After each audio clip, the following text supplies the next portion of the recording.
Now, Nancy Pelosi was on Bill Maher's show last week, and the former Speaker of the House, who remains enormously powerful within the Democrats, admitted that they'd like to turn illegal immigrants, undocumented migrants as they call them, into documented migrants.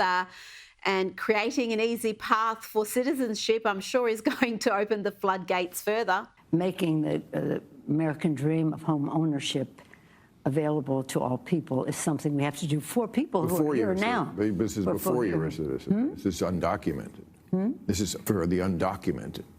Well, what I would like to do is move them to documented. The fact that we move them to documented. One of the best things that we can do for our economy is to pass comprehensive immigration reform. It's part of the plan, isn't it? There's a reason why they dismantled Trump's tough policies, and we've seen record numbers come across that southern border illegally every single year of the Biden administration. They're hoping that one day they become citizens, one day soon, and vote for the Democrats.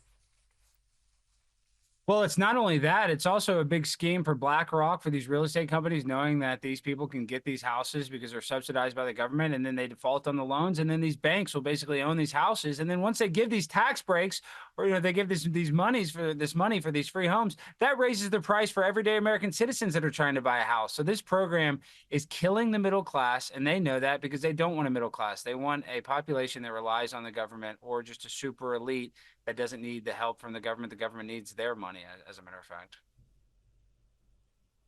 Now, Kamala Harris thought she was being very clever when she denounced former President Donald Trump for disrespecting sacred ground at the Arlington National Cemetery. The former president went there at the invitation of Gold Star family members. This is family members of service personnel who were killed during the botched withdrawal from Afghanistan.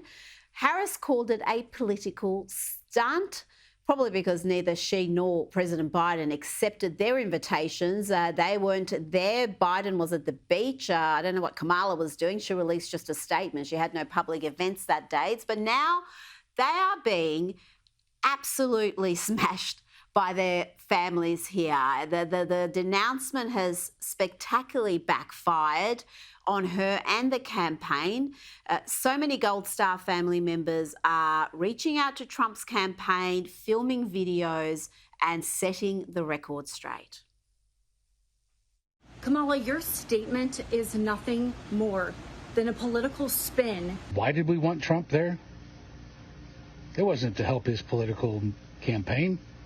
We wanted a leader. President Trump and his team were respectful. They listened to our stories and didn't talk much at all. We welcomed them that day, and they were comfort to our family. That's just a few of the videos that have been released thus far. And Alex, it's really shameful, I think, of the media to go down this road, because by trying to smear Donald Trump, they were also smearing these families, these grieving families who the Biden-Harris administration has pretty much abandoned.